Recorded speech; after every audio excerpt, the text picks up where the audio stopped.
The Edmonton Oilers have been able to find success in the absence of Viktor Arvidsson and Zach Hyman. When the two forwards return, do the Oilers have a logjam on the wing?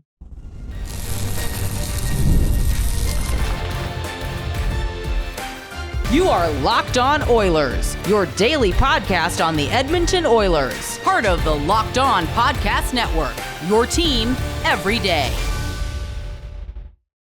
Hello, everyone, and welcome to this Tuesday edition of Locked On Oilers. I am your host, Nick Zararis. I want to thank everyone who makes Locked On Oilers their first listen of the day. Locked On Oilers, part of the Locked On Podcast Network, your team every day. Today's show brought to you by our friends over at FanDuel, where you start the NFL season with a big return. New customers can place a $5 bet and get started with $150 in bonus bets. If you win your first $5 bet, visit FanDuel.com to get started. As you can tell, definitely got to get my brain going. It took me about 8 tries to get the intro right because my brain's a little fuzzy at the moment. But today's show of edition of Locked On Oilers, we are going to dive into the Oilers on the wings. Going to peel back the curtain a little bit, talk a bit about the decision-making that is on the horizon when Zach Hyman and Viktor Arvidsson return. Our final segment, our third segment, we'll talk about what the Oilers might do when Evander Kane returns. That's something that's a bit off in the future, but is something to keep in mind. But starting at the outset here, this is one of those grand old causation, not correlation situations. I don't think there is a strong correlation between Zach Hyman and Viktor Arvidsson's absence from the lineup corresponding with an improvement in play from the Oilers. I think, simply put, and we talked about this a lot on yesterday's show, Oilers couldn't get any bounces. For a hot minute there, it felt like every single game that something could go wrong for the Oilers, it did. There was no fortuitous bounces. The penalty kill and the power play were both middling to outright bad. You know, the penalty kill was 32nd in the league for a while, going up until that Vancouver game. And sitting here now, I'm not fully prepared to say the Oilers are entirely out of the woods. Tonight's game against Vegas is a good measuring stick, a good way to get a feel for, to see how much progress they've actually made, or if they've just taken advantage of some fortuitous bounces finally going their way. And it's tricky, you know, when you think about it in the context of a long season, it's really hard to take too much away from any one game. It's really essential, if anything, that you want to break the season up into 10, 15, even 20 game pockets to use for your evaluations, because coming in, I was anticipating a slow start. They got off to a pretty slow start. You know, they would tell you themselves they are not where they expected to be, but they do have the added benefit of the players who were here last year. They responded to real adversity, and the adversity they faced this year wasn't to the same degree. You know, you didn't have a coaching change. You didn't have the as bad a record, you know, the 3-12-1 or whatever it was when they ended up firing Jay Woodcroft. All of that is moot.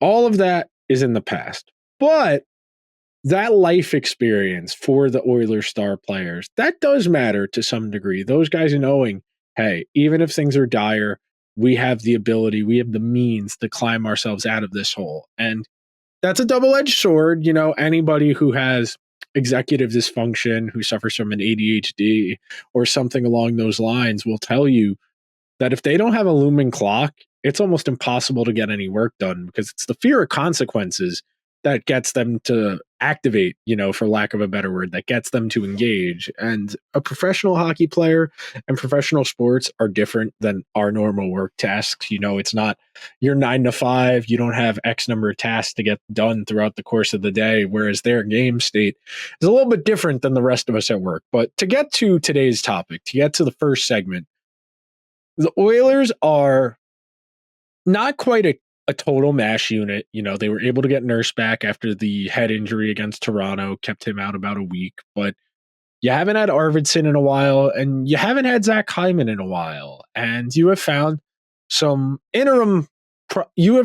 solutions in the interim. Now, I am not ready to declare whether or not Podkolzin is a full-time Draisaitl shotgun rider. I think we should play more games. I think if he continues to be involved, and look, I don't expect him to continue this goal scoring tear. For him, 3 games in a row with a goal is a tear.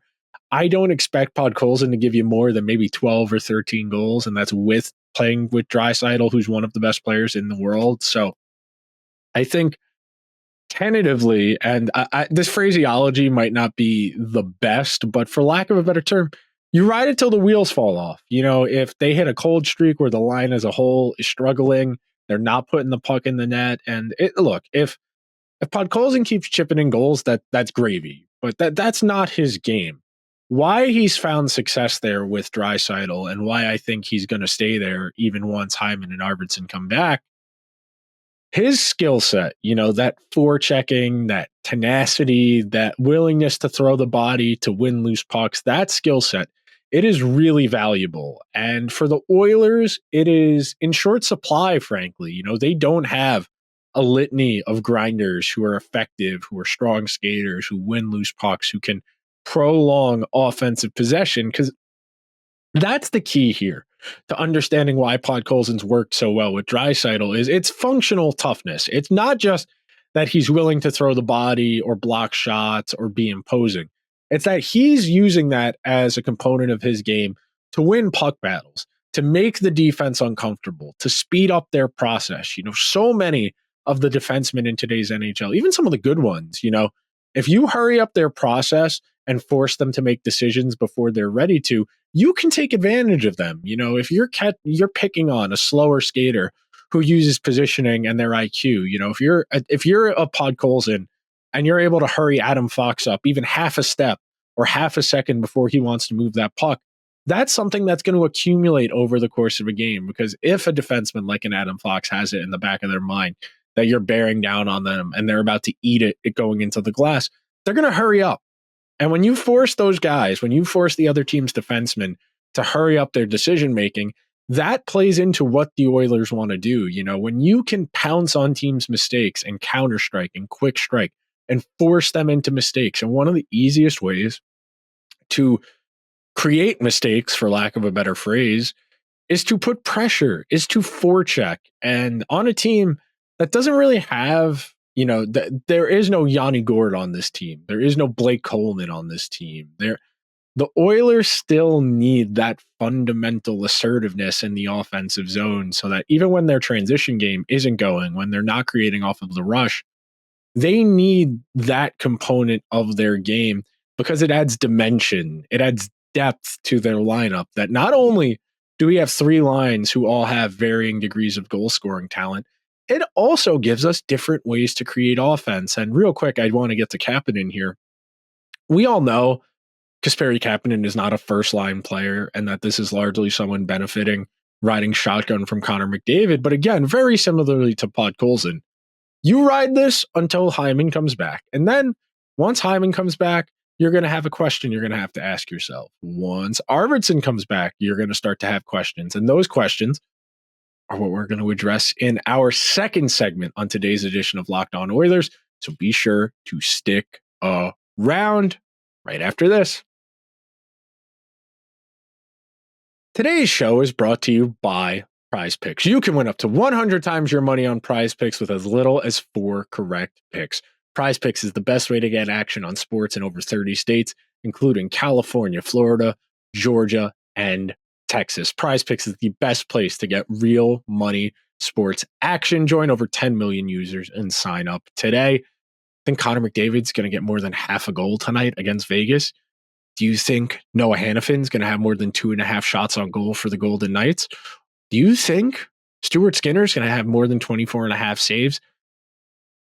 If you want to get in on the action, download the PrizePicks app today and use code LOCKEDONNHL to get $50 instantly after you play your first $5 lineup. Remember, download the PrizePicks app or visit their website and use code LOCKEDONNHL to get $50 instantly after you play your first $5 lineup.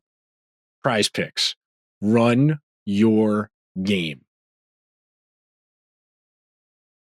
Thank you to everyone who is hanging out here on this Tuesday edition of Locked On Oilers ahead of the first showdown with the Vegas Golden Knights of the season. And you never want to take too much away from one game. You never want to expect too much going into one game.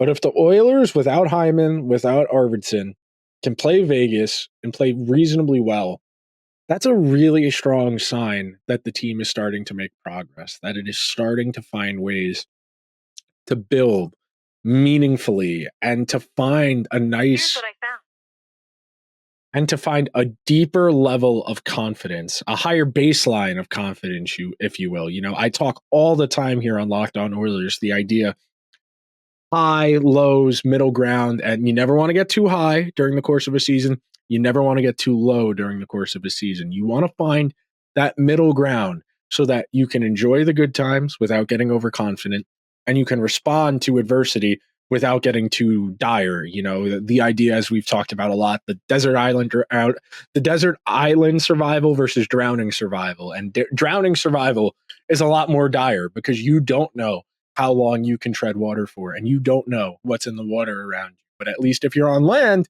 you have your feet on the ground. You might be able to find somewhere to sleep for a little while in a way you can't if you're out in the open ocean. But as far as the decisions the Oilers have looming, it sounds weird that this is a big picture conversation because of the preconceived strengths of this roster coming into the season. You know, if anything, you would have said the Oilers were going to be overly dependent on their offense. They were going to score a lot of goals, and as long as their defense was passable, they would be okay. And for a lot of the first month and a half or so, I would say that for as talented as the Oilers are, they massively underachieved. You know, they are still below where they should be in terms of shooting percentage, which tells me that based on the expected goals and the high danger chances, that the offense will come. I think in particular, their power play is going to continue to get more into a routine, a groove, if you will. And I think their penalty kill.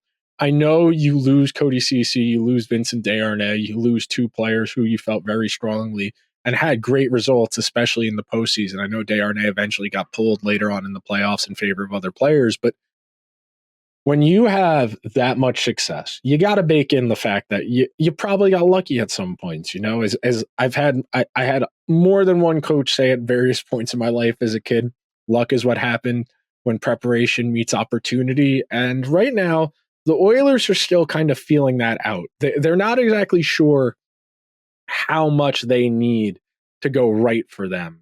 And injury luck is baked into when we talk about that luck versus opportunity. It is really difficult in hockey to keep a team healthy. The nature of the sport, the grind of the season, it is a challenge. And you never want to talk about it in terms of getting it out of the way early, but you know, you've already had Zach Hyman and Arvidsson miss games. You've had McDavid miss games. You've had Darnell Nurse miss games. You are going to have injuries. That is just the nature of hockey. You know, coming into the season, we said to expect the Oilers to use between 28 and 35 players over the course of the entire season.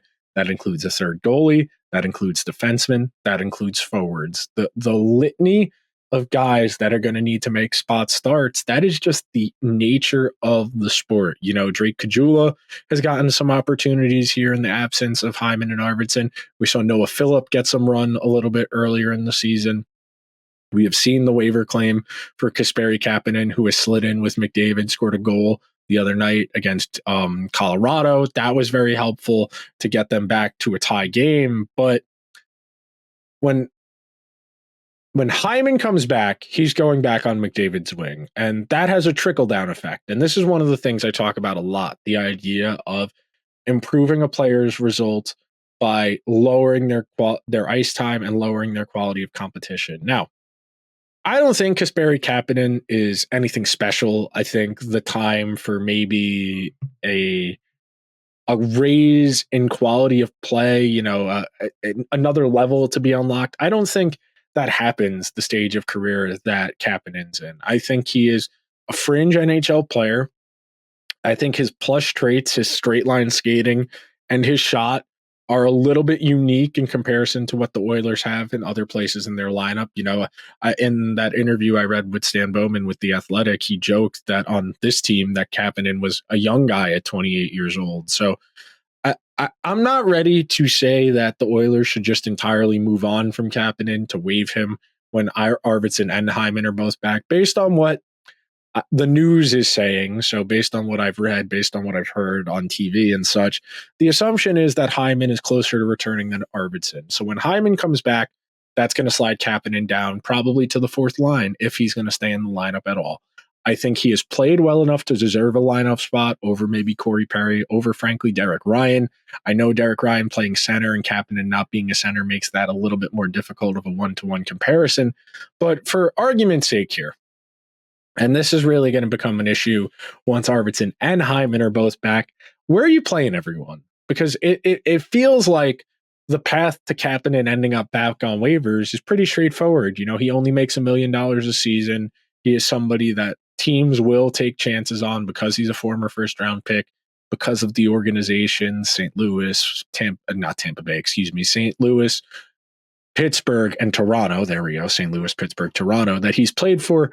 Teams are always going to give former first-round picks who come from certain organizations more opportunities. I think, frankly, Kapanen is probably a better fit for a middle six on a bad team, you know, kind of what he was doing in St. Louis. I don't think this is somebody you want playing in your top six because he's not going to get on your power play and he's not going to contribute to chance creation. He's a poacher through and through, where if you give him opportunities, he'll let it rip, but he's not really going to create offense for his line mates. You know, this is kind of the Walmart version of Jeff Skinner, if you will. And I know Skinner had a goal the other night, and we've been trying here on Locked On Oilers to give ideas to how to get Jeff Skinner going based on the role he was supposed to fill. But we said last week that the path was probably to playing him with McDavid and Hyman again and giving that more of a run because because Jeff Skinner, frankly, he needs to play more. He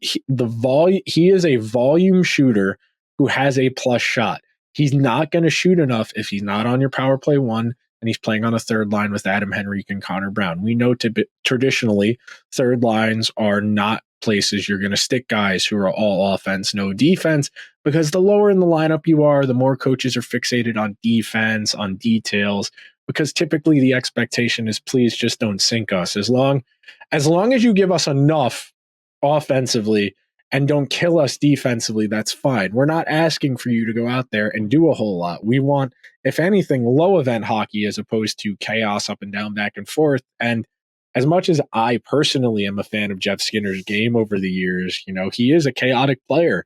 He doesn't give you a lot defensively. He does trade defense for offense. And look, he's historically created offense at a reasonably high rate. This is somebody who has a track record of success at this level, but he's adapting to a new team, to a new phase of his career where he's supplemental. You know, he's not playing with Tage Thompson and Alex Tuck. He's playing with Adam Henrique and Connor Brown, and that's a very different role. You're playing against very different competition. But with that in mind, we're going to assume that Hyman's going back to right wing one, that Arvidsson's going to right wing two. I think that means Drake Caggiula is going back to the AHL. And ultimately, the final decision for the forward group comes down to whether we want do we prefer Corey Perry to Kasperi Kapanen? Do we prefer Kasperi Kapanen to Corey Perry? I think ultimately that's really the decision here. And Perry makes a little bit more money than Kapanen does. I don't know how much of a deciding factor that would be. I would like to think the Oilers are going to run this in a traditional way. This is a hockey team. I am assuming they are more inclined to ride with Perry based on him being here last year, based on the fact they gave him a slight raise because of his play last year. And Kapanen, they don't really have any loyalty to. You know, they claimed him off of waivers. Inexpensive. He's filling a short-term need, and there's a really good chance he ends up back on waivers when all's said and done. And now we're going to take one more break. We're going to come back, and we're going to analyze how far away Evander Kane might be from returning to the lineup and what type of roster crunch that would present coming up next. Get ready to tackle NFL action with FanDuel, America's #1 sportsbook, because right now, new customers can bet $5 and get $150 in bonus bets if you win. The FanDuel Sportsbook app gives you everything you need to place your live bets on the NFL all in one place. So when you get a hunch in the middle of the game, you can check out the latest stats, view live play-by-play, and so much more on the same page where you place your bets. Visit FanDuel.com to join today. This week in the NFL on Thursday night, we've got a good NFC North showdown. The Green Bay Packers heading to Detroit to take on the Lions, where the Lions are 3.5-point favorites. The most exciting game of the weekend next week, though, Sunday Night Football, Chargers, Chiefs at Arrowhead, where the Chiefs are 3.5-point favorites against Justin Herbert and the Chargers. You'll get started with $150 in bonus bets if you win your first $5 bet. It's FanDuel.com. Never waste a hunch and make every moment more with FanDuel, an official sportsbook partner of the NFL. Thank you to everyone who is hanging out here on this Tuesday edition of Locked On Oilers. And look, Evander Kane, as Stan Bowman said, is 6 to 8 weeks removed from surgery. He is still in the process of healing and getting used to how his body feels again. And there are multiple phases to that recovery process. There's the physical feeling. How does your body feel? How are you adapting? Do you have to do any type of physical therapy? You would assume, based on the fact that this was a lower body injury that was reportedly sports hernia, dealing with important core mobility functions, which would probably mean physical therapy is in the cards before we start talking anything close to a return to hockey. Because one of the real tricky components of dealing with those serious surgeries is the layoff. You know, you're not up and about. You are not going to have the same mobility. You are not going to have the same flexibility. So it's really important that the Oilers and Kane stay on the same page in this recovery process. I know coming into the season that Kane wanted to try and play through it again after what happened last year, where he had a really solid first 40, 50 games, then started to hit a wall in the second half, and then ultimately, of course, was removed from the lineup during the playoffs against Vancouver. But you want him to be ready to go, and you want to keep him in mind when it comes to roster planning, because this is an expensive player relative to the cap flexibility you do have. And I do think the Oilers are probably going to have some cap shenanigans they have to engage in at some point in the second half of the season to accommodate him. You know, they've been very judicious in maximizing their accrued cap space when they've had the opportunities. Now they're so far over into LTIR, they're not going to be able to accrue cap space. But you get what I'm saying here. Evander Kane is looming. He is not imminent, but in the next few weeks, you will start to hear rumblings about his timeline. And Stan Bowman in the interview with The Athletic said he has not started testing yet to see where he's at. He's not sure if he's ahead of schedule, at schedule, or behind schedule. And once the Oilers have an idea of a timeline, then they can start their roster planning. But try and work this out in your head. If Hyman, Nugent-Hopkins, and McDavid are line one, if Draisaitl, Podkolzin, and Arvidsson are line two, if Skinner, Henrique, Connor Brown are line three, if Derek Ryan, Corey Perry, and Kasperi Kapanen, Drake Caggiula, Matthias Janmark, whoever, where are you playing Evander Kane? Are you going to play him over Podkolzin? Maybe. But do you want to send the message to guys on the team, especially a fringe guy like Podkolzin, who's really found a niche for himself on that line? Do you really want to tell him that performance isn't really what matters here? I do think that does set a bit of a bad precedent. And look, I'm not saying Podkolzin's going to cause a problem about it or anything. I don't know him personally, so I don't know how his attitude is or how he would respond to that. But you signed Jeff Skinner as a marquee day one free agent. I don't think you're going to play Evander Kane over him. I don't think you're going to play him over Arvidsson with Draisaitl because of the way you've insisted on keeping those two together. If you wanted to say he's playing over Connor Brown instead, and, Janmark's on the third line, sure, I guess, but I don't think you're playing Evander Kane on that first line. I don't think you're playing him on that second line. I think if he comes back, you're probably playing him on the third line. You don't know how he's going to react to that. Evander Kane, we do have a bit more of a track record for dealing with adversity at the NHL level and how his attitude typically goes when things don't work out for him. But, you want to give someone the benefit of the doubt based on the situation, and you would assume that once he has ramped his conditioning, ramped his play back up, and he starts practicing, even in non-contact jerseys, the Oilers are going to start working out a plan. And the one last thing I wanted to highlight from that Stan Bowman interview that's loosely related to the Evander Kane thing is professional scouting and the idea of ramping up your preparation in anticipation of the trade deadline, meaning you think you have an idea of what you're looking for. You know, you probably want to add at least one defenseman. I would make an argument you maybe even want to add two. We're going to have a conversation about whether the Oilers need another forward. That's something else for Stan Bowman to consider at general manager.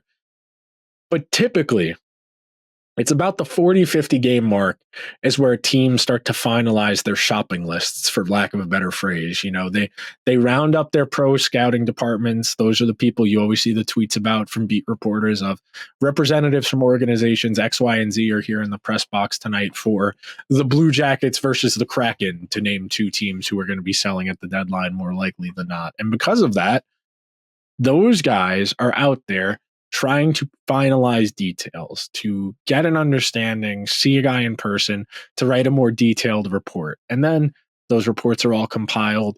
Teams have meetings between their main front office people, you know, your capologist, your general manager, your assistant general manager, and your scouting department. The lists your scouting department submit are often what the general manager has asked for, unless, you know, you're a particularly empowered scout who has a bit of leeway as far as the shopping list. But if Evander Kane is coming back, and the Oilers seem to be anticipating him coming back probably February-ish, you have got to bake him into your plans for the stretch run and the postseason, which changes what you're going to be able to do as far as cap space and the optimization of your roster. So there are a lot of factors at play here for Stan Bowman to consider, and he's got a lot of people to keep happy. He's got a fan base to keep happy. He's got an owner to keep happy. General manager is both a technical job in the respect that you need to understand the mechanics of the league, the CBA, the contracts, the salary cap. It's also a people job. You need to keep these people happy as possible so that they feel good about their opportunity, so that they come in ready to attack. But that will do it for today's edition of Locked On Oilers. I will talk to you guys after the Vegas Golden Knights game, where we'll do a full recap episode. Before we get out of here, make sure to subscribe to the show wherever you get your podcasts. If you happen to be listening on Apple or Spotify, please give the show a 5-star review. If you're watching over on YouTube, hit the subscribe button, hit the alarm bell, get a notification whenever new content goes live. Thank you for making Locked On Oilers your first listen of the day. For your second listen, find Locked On Fantasy Hockey. Become a fantasy hockey expert and get the edge over your league mates with daily tips from Steal and Flip. Find Locked On Fantasy Hockey on YouTube or wherever you listen to your podcasts. I'll talk to you guys tomorrow after the Golden Knights game. Let's go Oilers.